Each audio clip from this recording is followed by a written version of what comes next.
Do you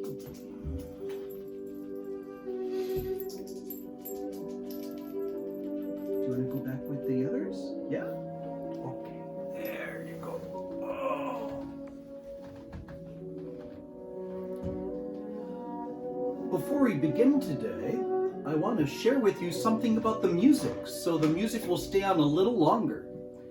The music is from Saint-Saëns' Carnival of the Animals, and it is the song of the swan. And as you hear the music, you can imagine a swan gliding across the water in all of its elegance.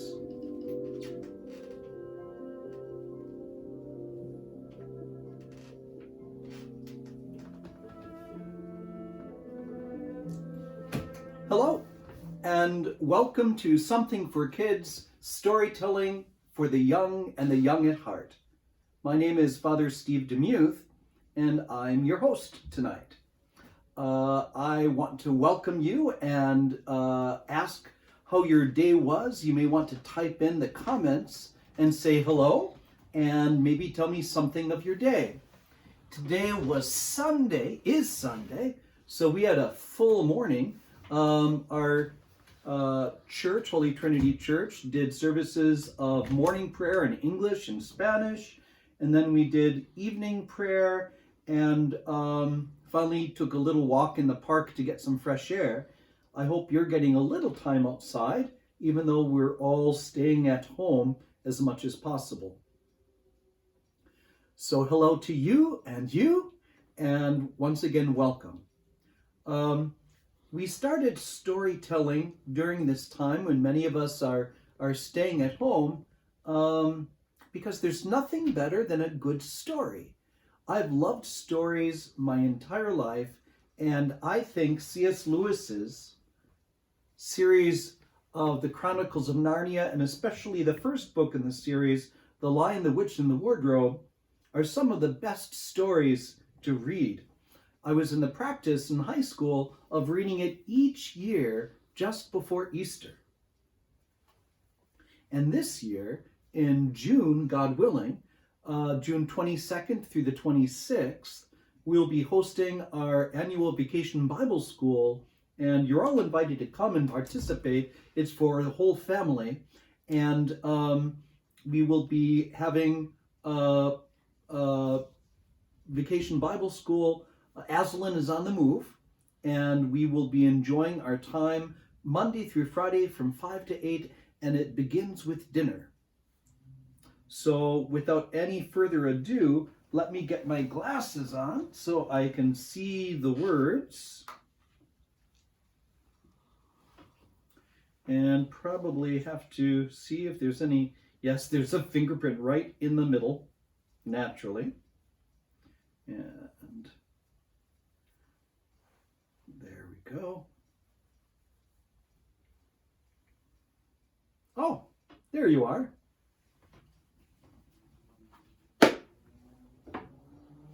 We are in a chapter entitled Turkish Delight. Does anyone remember what Turkish Delight is, or have you ever tasted Turkish Delight? It's a wonderful, soft candy that almost melts in your mouth, and Edmund was given some by the White Witch, who calls herself the Queen of Narnia. And she wants something from Edmund. Can you remember what she wants? She wants to meet his brothers and sisters, his brother Peter and his two sisters, his older sister Susan, and the youngest of all, Lucy. And he's not too keen on that, because he would rather get all the Turkish Delight for himself, and he's been promised, if he brings them, that she may one day make him a prince. I'm not sure if you can trust her. What do you think? Well, let's continue with the story. But I don't even know the way back to my own country, pleaded Edmund. That's easy, answered the Queen. Do you see that lamp? She pointed with her wand, and Edmund turned and saw the lamppost under which Lucy had met the fawn. Straight on, beyond that, is the way to the world of men. And now look the other way. Here she pointed in the opposite direction, and tell me if you can see two little hills rising above the trees. I think I can, said Edmund. Well, my house is between these two hills. So next time you come, you have only to find the lamppost and look for those two hills and walk through the wood until you reach my house. You had better keep the river on your right when you get to it. Remember, you must bring the others with you. I might have to be very angry with you if you came alone. I'll do my best, said Edmund. And by the way, said the Queen, you needn't tell them about me. It would be fun to keep it a secret between us two, wouldn't it? Make it a surprise for them. Just bring them along to the two hills. A clever boy like you will easily think of some excuse for doing that. And when you come to my house, you could just say, let's see who lives here, or something like that. I am sure that would be best. If your sister has met one of the fawns, she may have heard strange stories about me, nasty stories that might make her afraid to come see me. Fawns will say anything, you know. And now, please, please, said Edmund suddenly, please, couldn't I have just one more piece of Turkish delight to eat on the way home? No, no, said the Queen with a laugh. You must wait until the next time. While she spoke, she signaled to the dwarf to drive on. But as the sledge swept away out of sight, the Queen waved to Edmund, calling out, next time, don't forget, come soon. Edmund was still staring after the sledge when he heard someone calling his own name. And looking around, he saw Lucy coming towards him from another part of the wood. Oh, Edmund, she cried, so you've got in too. Isn't it wonderful? And now, all right, said Edmund. I see you were right, and it is a magic wardrobe after all. I'll say I'm sorry if you like, but where on earth have you been all this time? I've been looking for you everywhere. If I'd known you had gotten in, I'd have waited for you, said Lucy, who was too happy and excited to notice how snappishly Edmund spoke, or how flushed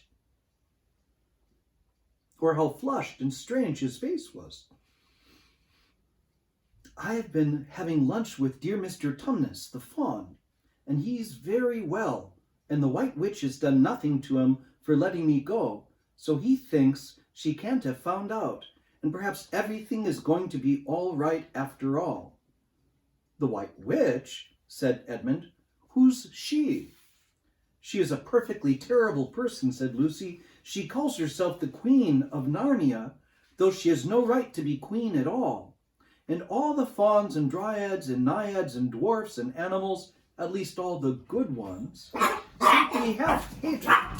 And she can turn people into stone and do all kinds of horrible things.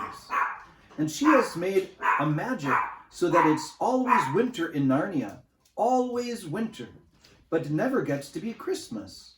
And she drives about on a sledge drawn by a reindeer, with her wand in her hand and a crown on her head. Edmund was already feeling uncomfortable from having eaten too many sweets. And when he heard that the lady he had met made friends was a dangerous witch, he felt even more uncomfortable. But he still wanted to taste that Turkish delight again, more than he wanted anything else. Who told you all this stuff about the White Witch? He asked. Mr. Tumnus, the fawn. You can't always believe what fawns say, said Edmund, trying to sound if he knew far more about them than Lucy. Who said so? Asked Lucy. Everyone knows it, said Edmund. Ask anyone you like. But it's pretty poor sport standing here in the snow. Let's go home. Yes, let's, said Lucy. Oh, Edmund, I am glad you got in too. The others will have to believe in Narnia now that both of us have been here. What fun it will be. But Edmund secretly thought that it would not be as good fun for him as for her. He would have to admit that Lucy had been right before all the others, and he felt sure the others would all be on the side of the fawns and the animals, but he was already more than half on the side of the witch. He did not know what he would say, or how he would keep his secret once they were all talking about Narnia. By this time, they had walked a good way. Then suddenly they felt coats around them instead of branches, and the next moment they were both standing outside the wardrobe in the empty room. "I say," said Lucy, "you do look awful, Edmund. Don't you feel well?" "I'm all right," said Edmund, but this was not true. He was feeling sick. "Come on then, Lucy. Let's find the others. What a lot we shall have to tell them, and what wonderful adventures we shall have now that we're all in it together." And here ends the chapter called Turkish Delight. Should we go a little further, just maybe 2 pages? Let's do it. Chapter 5, back on this side of the door. Because the game of hide-and-seek was still going on, it took Edmund and Lucy some time to find the others. But when at last they were all together, which happened in the long room where the suit of armor was, Lucy burst out, "Peter! Susan! It's all true! Edmund has seen it too! There is a country you can get to through the wardrobe. Edmund and I both got in.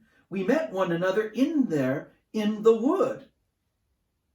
"Go on, Edmund. Tell them all about it." "What's all this about, Ed?" said Peter. And now we come to one of the nastiest things in this story.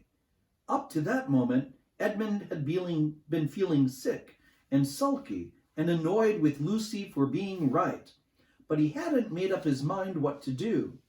When Peter suddenly asked him the question, he decided all at once to do the meanest and the most spiteful thing he could think of.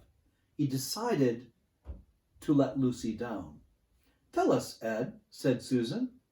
And Edmund gave a very superior look, as if he were far older than Lucy. There was really only a year's difference. And then a little snigger and said, "Oh yes, Lucy and I have been playing," pretending that all her story about a country and the wardrobe is true, just for fun, of course. There's nothing there, really. Poor Lucy gave Edmund one look and rushed out of the room. Edmund, who was becoming a nastier person every minute, thought that he had scored a great success, and went on to say at once, "There she goes again. What's the matter with her? That's the worst of young kids. They always—" "Look here," said Peter, turning on him savagely. "Shut up. You've been perfectly beastly to Lou ever since she started this nonsense about the wardrobe, and now you go playing games with her about it and setting her off again? I believe you did it simply out of spite." "But it's all nonsense," said Edmund, very taken aback. "Of course it's all nonsense," said Peter. "That's just the point. Lou was perfectly all right when we left home, but since we've been down here, she seems to be either going queer in the head or else turning into a most frightful liar. But whichever it is, what good do you think you'll do by jeering and nagging at her one day and encouraging her the next?" I thought, said Edmund, but he couldn't think of anything else to say. "You didn't think of anything at all," said Peter. "It's just spite. You've always liked being beastly to anyone smaller than yourself. We've seen that at school before now." "Do stop it," said Susan. "It won't make things any better, having a row between you two. Let's go and find Lucy." It was not surprising when they found Lucy a good deal later. Everyone could see that she had been crying. Nothing they could say to her made any difference. She stuck to her story and said, "I don't care what you think, and I don't care what you say. You can tell the professor, or you can write Mother, or you can do anything you like. I know I've met a fawn in there, and I wish I stayed there, and you all are beasts. Beasts! It was an unpleasant evening. Lucy was miserable, and Edmund was beginning to feel that his plan wasn't working as well as he had expected. The other two elder ones were really beginning to think that Lucy was out of her mind. They stood in the passage talking about it in whispers long after she had gone to bed. The result was that the next morning they decided that they really would go and tell her the whole thing to the professor. He'll write to Father if he thinks there's really something wrong with Lou, said Peter. It's getting beyond us. So they went and knocked at the study door, and the professor said, "Come in," and got up and found chairs for them and said he was quite at their disposal. Then he sat listening to them with the tips of his fingers pressed together and never interrupting, till they had finished the whole story. After that, he said nothing for quite a long time. Then he cleared his throat and said the last thing either of them expected. "How do you know," he asked, "that your sister's story is not true?" And I will end there tonight, and we will begin there again tomorrow.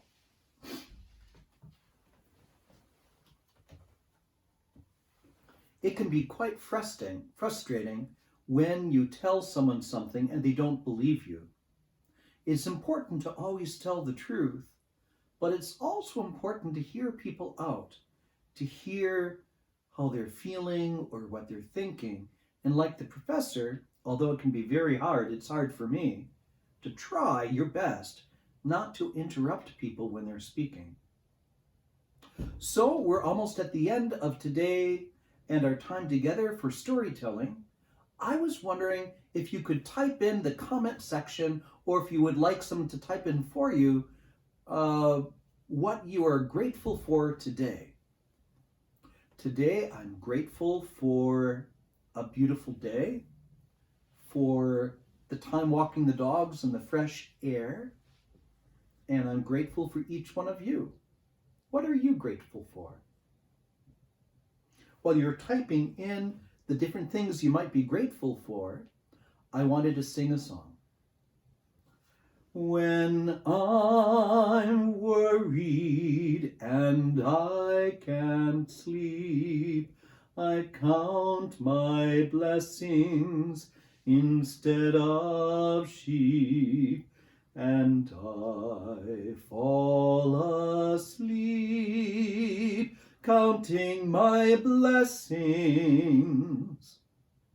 When my bankroll is getting small, I think of when I had none at all, and I fall asleep counting my blessings. I think about a nursery and I think of curly heads, and one by one I see them as they slumber in their beds.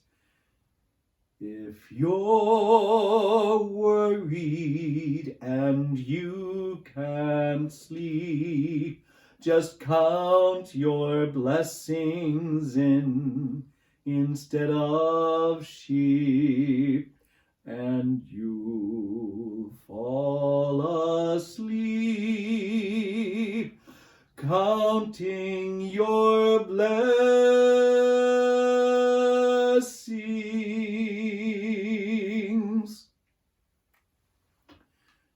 Until we meet again, I wish you a good night and God bless.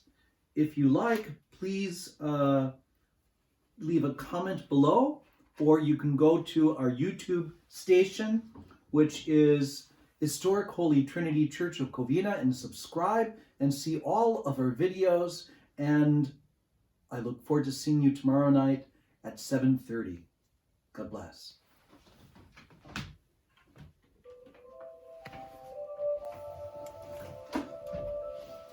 Goodbye.